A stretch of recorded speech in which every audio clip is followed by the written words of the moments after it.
우리 여호와는 은혜로우시다라는 제목으로 하나님 말씀 선포하겠습니다. 하나님께서 용서하지 않으시는 죄가 있을까요? 하나님, 우리가 어떤 죄를 범하면 하나님이 우리를 용서하지 않으실까요? 성령을 모욕하는 죄? 성경에 그런 내용도 있어요. 우리가 어떤 죄를 범하면 하나님이 우리를 용서하지 않으실까요? 그런 죄가 있을까요? 성령을 모욕하는 거, 그것도 좀 우리가 애매하기 때문에 사실은 말하기가 좀 어렵습니다. 우리가 어떤 죄를 범했을지라도 하나님께서 우리를 사랑하시고 우리에게 은혜를 베푸신다는 사실을 믿습니까? 안 믿으시나 봐요? 여러분 믿으십니까? 여러분이 어떠한 죄를 범했을지라도 하나님께서 우리를 사랑하시고 우리의 은혜를 베푸신다는 사실 믿습니까? 예. 사사기는 인간의 내면과 연약함, 그리고 인간이 얼마나 잘 하나님을 배신할 수 있는 존재인가를 보여주는 책입니다.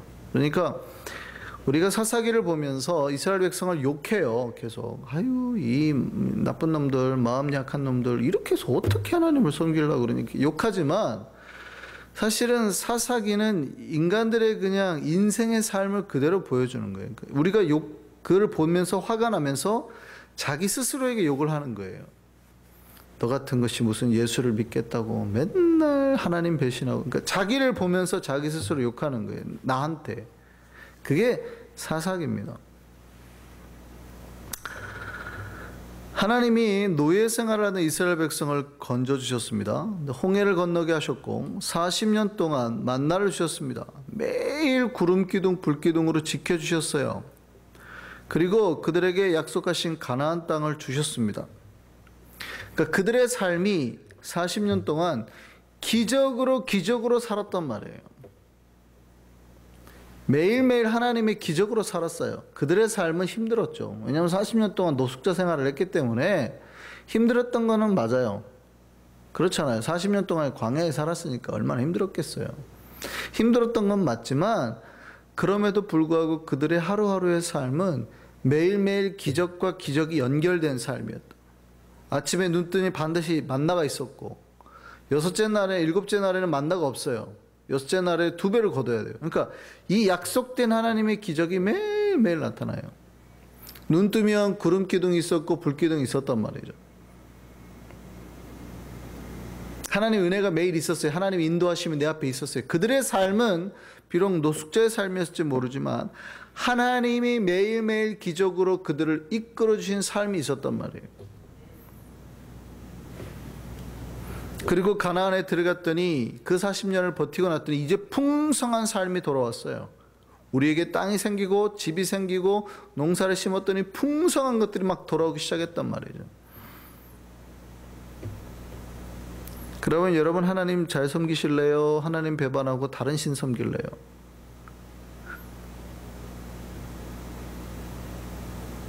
대답을 안 하세요. 왜 갑자기 멀뚱멀뚱 질문하는 거잖아요.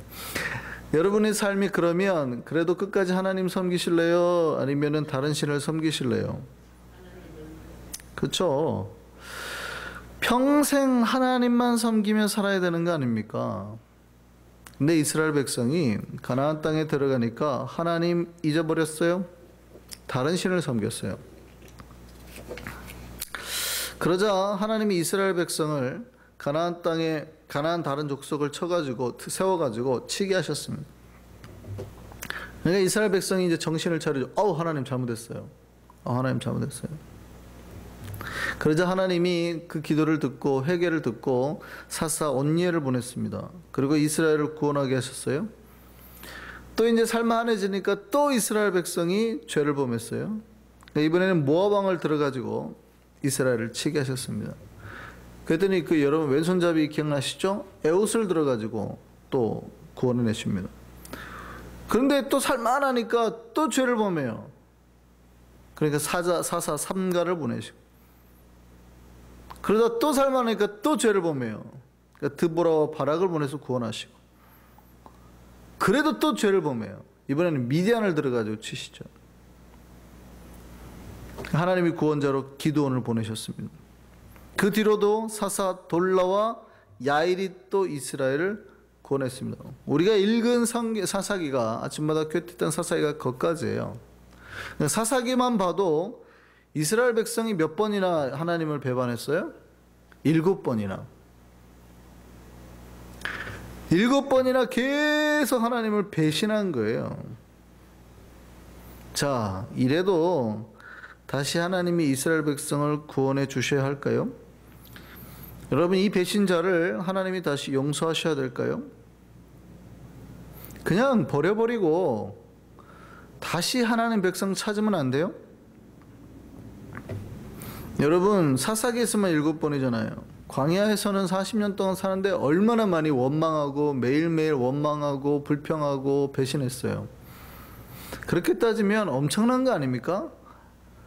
이 백성이 목이 곧아가지고요, 하나님 제대로 섬길 마음이 없어요. 그러니까 저는 안타깝게 생각하는 게, 하나님의 말씀이 유대인들에게 갔기 때문에 나라가 이꼴이 됐다 생각합니다. 이 민족이, 인간이. 한국 사람들에게 왔으면 훨씬 잘 섬겼을 텐데, 그죠? 우리는 죄도 안 범하잖아요. 에덴 동산에 한국에 있었으면은 우리는 뱀의 유혹을 안 받죠. 뱀이 와서 꼬시면 잡아먹어 버리지, 그 유혹을 안 당하잖아요, 한국 사람들. 그러니까 성경에 유대인들이 얼마나 목이 곧은 백성인지 굉장히 태생적으로 교만한 백성이라는 거예요. 하나님 말씀을 웬만큼 해도 웬만하면 말씀을 잘 안 따르는 사람들이에요.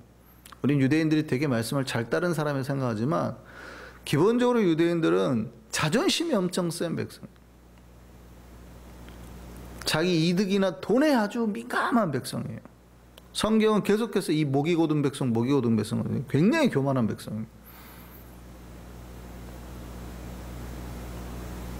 이 배신자들을 다시 용서해야 되냐, 그 말이죠. 그냥 없애버리고 새로운 민족, 대한민국 사람들 찾아가가지고 다시 하나님이 백성 만들면 되지 않냐, 이 말이죠. 그러면 될 텐데 하나님이 그렇게 하지 않으신단 말이에요. 왜요? 하나님이 유대인들을 사랑해서 그러시는 거예요? 하나님이 특별히 다른 민족보다 유대인들을 더 사랑하셔서 그러시는 거예요? 그게 아닙니다. 하나님이 특별히 다른 민족보다 유대인을 더 사랑하셔서 그들을 붙잡고 계시는 게 아니에요. 그 민족은 다른 민족들보다 훨씬 목이 곧은 백성이에요. 그런데도 하나님이 그들을 붙드시는 것은 온전히 하나님의 은혜 때문입니다. 우리 같으면 버렸을 텐데 하나님은 그런 백성이라도 버리지 않으신다는 걸 보여주려는 거예요. 그러니까 굉장히 잘 따르는 백성들을 데리고 하나님이 섬기면 쟤네는 원래 순종적이니까 라고 생각할 수 있잖아요. 그런데 지구상에서 가장 목이 뻣뻣한 백성을 하나님 일부러 선택하셔서 배신하는데도 하나님은 참아주시는 걸 보여주시는 거예요. 그러니까 이 세상에서 이것보다 더 나쁜 백성은 없어요. 그래야지 구원할 거 아니에요. 그러니까 지구상에 어떤 나쁜 백성이라도 배신하는 백성이라 하더라도 하나님은 그들을 다 받아주시고 용서하신다는 걸 보여주시는 거예요. 그러니까 인류 역사 가장 목이 곧고 그 말 안 들을 것 같은 사람들 하나님이 선택하셔서 그들에게 참아주시고 그래도 구원하신다는 걸 보여주시는 거란 말이죠.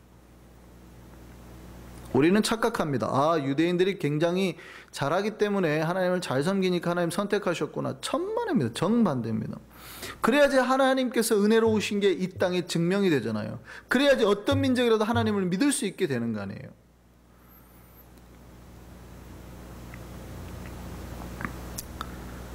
참 성경에 보면 재미있는 장면이 나옵니다.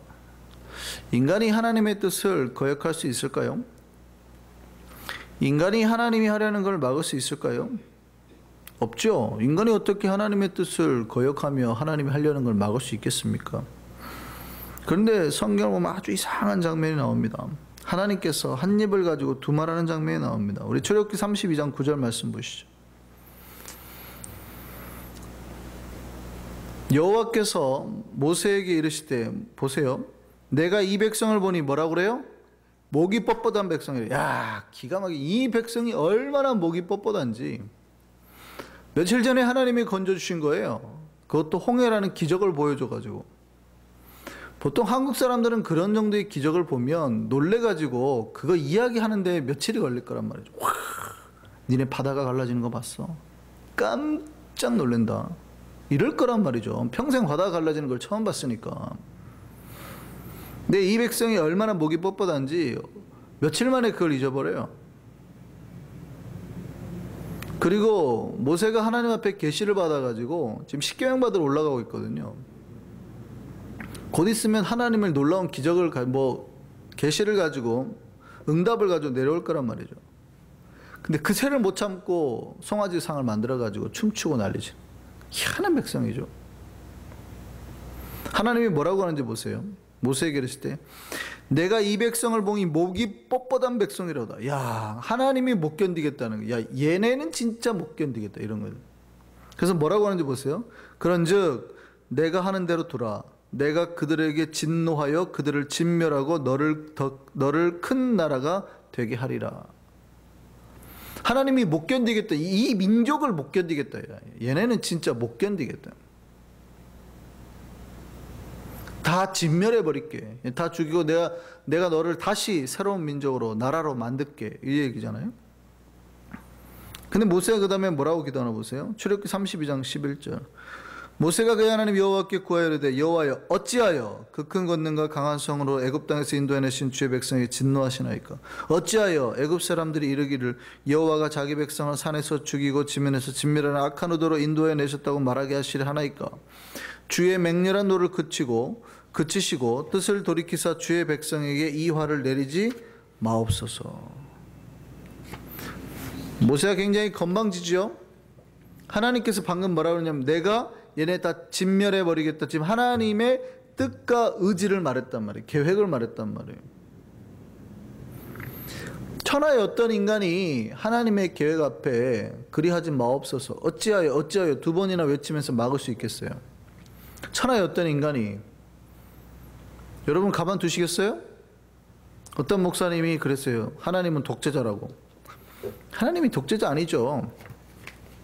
어떤 독재자가 그렇게 말하는 가만 두겠어요? 어떤 독재자가 자기 아들을 보내가지고 죽이겠냐고요. 건방진 것들을 다 쓸어버리죠. 다 진멸해버리죠. 근데 모세가 그렇게 말하니까 하나님 바로 마음을 바꿔버리죠. 그 밑에 출애굽기 32장 14절 말씀, 바로 그 밑에 말씀 보시죠. 듣자마자 여호와께서 뜻을 돌이키사 말씀하신 화를 그 백성에게 내리지 아니하시니라. 굉장히 이 본문이 웃기죠. 별로 안 웃기세요? 이거 코미디입니다. 허무 개그 이런 거죠. 다 죽일 거다. 그때 옆에서 그러죠. 하지마. 네. 이런 거죠. 다 죽일 거다. 하지마. 네.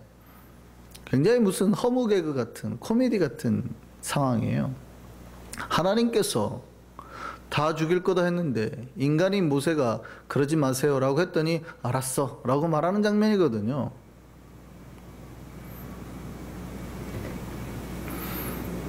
이래도 되는 건가요? 하나님 이래도 되는 건가요? 오늘 본문에서도 이 7번이나 하나님을 배신한 이스라엘 백성이 하나님이 이렇게 맹세하셨습니다. 사사기 오늘 10장 11절 말씀 보시죠. 여호와께서 이스라엘 자손에게 이르시되 내가 애굽 사람과 아모리 사람과 암몬 자손과 블레셋 사람에게서 너희를 구원하지 아니하였느냐. 또 시돈 사람과 아말렉 사람과 마온 사람이 너희를 압제할 때 너희가 내게 부르짖음으로 내가 너희를 그들 손에서 구원하였거늘 너희가 나를 버리고 다른 신들을 섬기니. 참 지독하게 배신자라는 민족이죠. 그러므로 내가 다시는 너희를 구원하지 아니하리라. 하나님 뭐라고 약속하셨어요? 내가 다시는 너희를 구원하지 아니하리라. 하나님이 얼마나 화가 나셨는지 다시는 너희를 구원하지 않겠다라고 약속하셨어요. 자, 하나님이 약속하셨으면 그 약속 지키셔야 될까요? 안 지키셔야 될까요? 지켜야 되죠. 하나님이 약속을 안 지킨다는 건 우리에게 굉장히 곤란한 일이 발생하는 겁니다. 내가 너한테 복 줄게 해놓고 하나님이 그 말 다른 사람이 기도 한마디만 하면 아, 쟤 왜 복 줘요? 그러면 그래? 알았어, 복 안 줄게. 이런단 말이에요. 이렇게 된다는 거예요, 지금. 괜찮은 거예요? 내 너 구원해 줄게. 그럼 아, 구원하지 마. 알았어, 구원 안 할게. 천국 보내줄게. 아, 미안해. 내가 말 잘못했어. 너 그냥 지옥 가. 이래도 되냐는 말이죠. 하나님이 자기가 뱉은 말에 책임을 지지 못하고 방금 한 말을 쉽게 뒤집어도 되냐 이 말이에요. 내가 다시는 너를 구원하지 않겠다라고 했단 말이에요. 그럼 어쨌든 그게 우리에게 심판이라도 우리에게 힘든 일이라도 구원 안 하셔야 되는 거 아니에요. 그래요, 안 그래요? 하나님이 말을 바꾼다는 건 굉장히 위험한 일입니다. 저와 여러분이 죽을 수 있다는 거예요. 분명히 약속 잡고 있는 우리가 구원 못 받을 수 있다는 얘기잖아요. 괜찮은 거예요? 그런데 그 밑에 이스라엘 백성이 다시 회개기도 했습니다. 회개기도 하고 다시 여호와를 섬기겠다고 여호와를 섬겼어요. 그랬더니 하나님 마음이 쉽게 흔들려요. 그 밑에 바로 오늘 본문 16절 한번 보시죠. 같이 읽겠습니다. 자기 가운데서 이방 신들을 제하여 버리고 여호와를 섬김에 여호와께서 이스라엘의 곤고로 말미암아 마음에 근심하시니라. 이스라엘 백성의 그 정말 삶의 고통 때문에 그들을 돌보지 아니할 수 없다 이 얘기예요. 하나님이 쟤네를 구원 안 해줄 수가 없네 뭐 이런 거예요.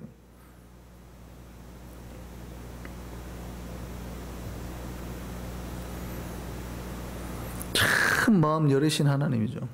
방금까지 다시는 구원 안 해줘. 이제 다시는 내가 구원 안 할 거야 했는데 이스라엘 백성이 회개기도 다시 하나님 섬기니까 제가 어떻게 쟤네 불쌍해서 다시 냅둬 라고 말을 하시더란 말이죠. 여러분 잘 이제 생각을 해보세요. 하나님 저렇게 해도 돼요 안 돼요? 저렇게 하시면 돼요 안 돼요? 하나님이 방금 다시는 구원 안 한다고 했는데 회개기도 하고 하나님 똑바로 섬기겠다니까 마음을 확 바꿔요. 그래도 불쌍해서 어떻게 살려줘야지 라고 말을 하시는 하나님 괜찮으세요?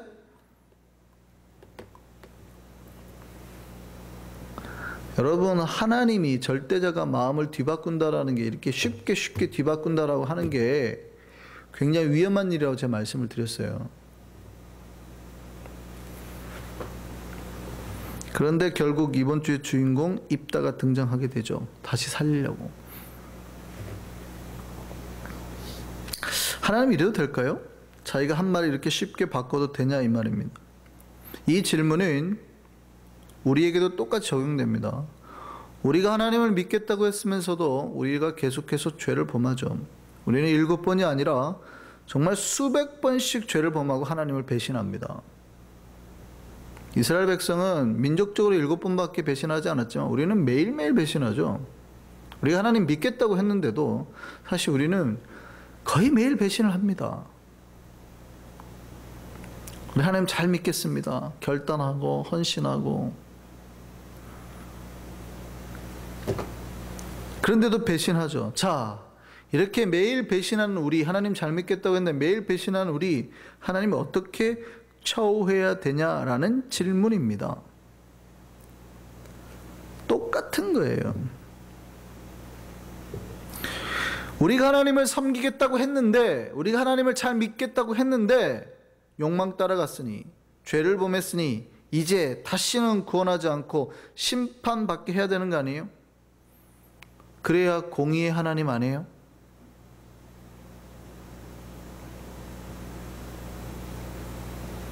공의의 하나님이 심판을 하겠다고 하셨으면 해야지 왜 우리를 참아두냐 이 말이죠. 정의의 하나님이 우리가 죄를 범하면 똑같이 왜 참아줘요? 심판을 내리고 혼내셔야지.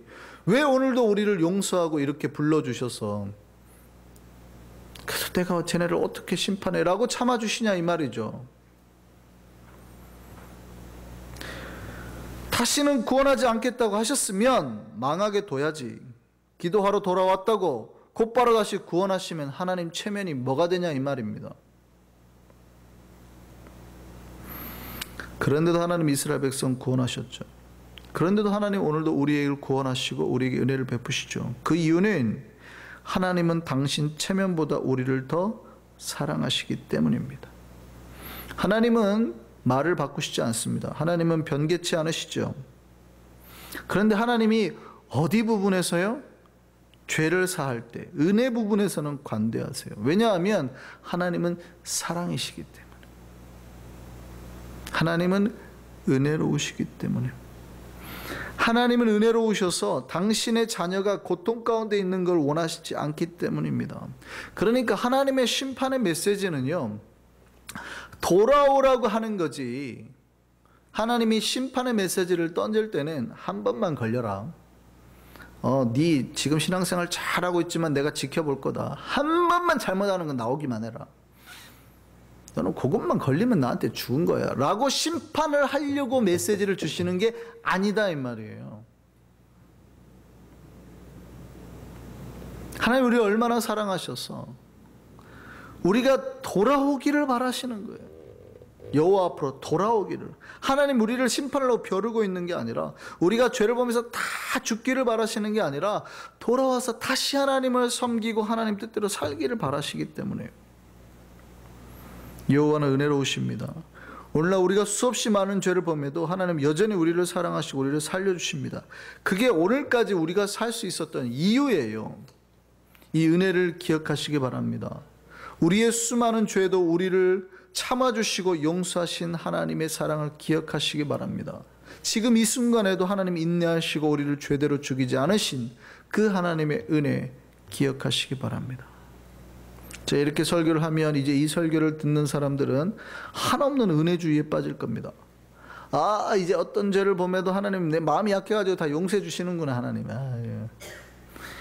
에이, 하나님 심판하신다 하는 말은 용서하라고, 용서를 해 주시려고, 아유, 다시 돌아오라고 겁주시는 말씀이네 라고 이제 생각을 할 거예요. 물론 하나님은 사랑이시고 은혜로우시고 자비로우셔서 우리의 그 어떤 죄도 용서하십니다. 그러니까 우리가 잘못을 범했을 때 돌아와서 회개하면 그 어떤 죄도 용서하신다는 거예요. 진심으로 회개하면. 어젯밤에 우리가 살펴봤지만 진짜로 하나님이 옷을 찢지 말고 마음을 찢고 돌아오라 그러잖아요. 그러니까 우리가 하나님 앞에 진심으로 우리의 마음을 찢고 심장을 찢는 거라고 그랬어요. 우리의 가슴을 열어 보이고 하나님 앞에 나와야 된다고 그랬어요. 그렇게 나오면 하나님은 다시 우리를 받아주십니다.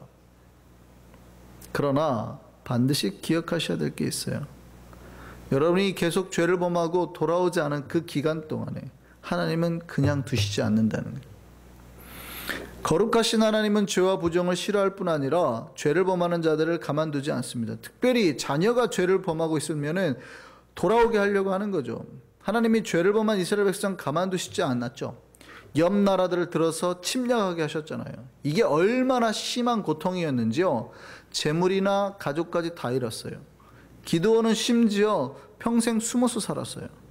숨어서 포도주 따고 타작하고. 그러니까 바깥 생활을 못해줘. 뺏길까봐, 침략당할까봐.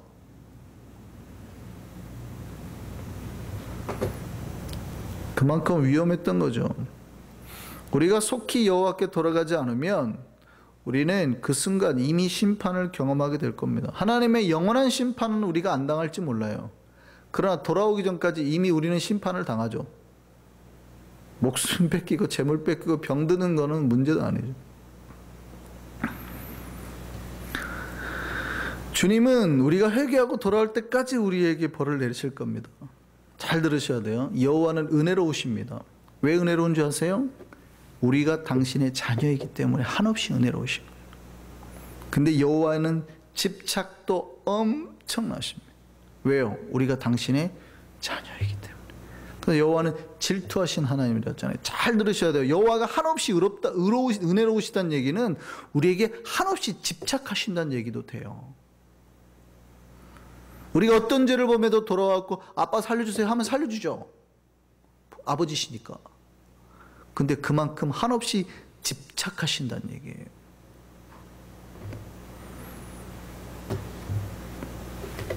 뺏기지 않으려고.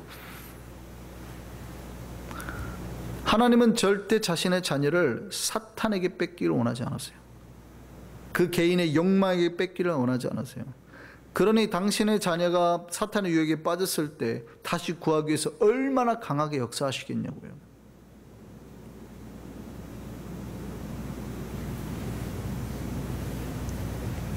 기억하시기 바랍니다. 복은 하나님 안에 있을 때 복이에요. 그 안에 있을 때만 복을 받는 겁니다. 저는 여러분, 이선교회 여러분, 한성교회 백성들이 모두 주님 안에 거하기를 소망합니다. 그 안에서 은혜를 누리세요. 하나님의 은혜를 경험하고 사세요. 그리고 그게 복입니다. 혹시라도 죄를 범했다면 속히 돌아오시기 바랍니다. 그 어떤 죄에도 숨거나 움츠러들지 말고 진심으로 주님께 아뢰고 회개하면 은혜로우신 주님께서 다 용서하시고 다시 안아주실 줄 믿습니다. 날마다 그 품에서 거할 수 있는 우리가 되길 소망합니다. 기도하겠습니다.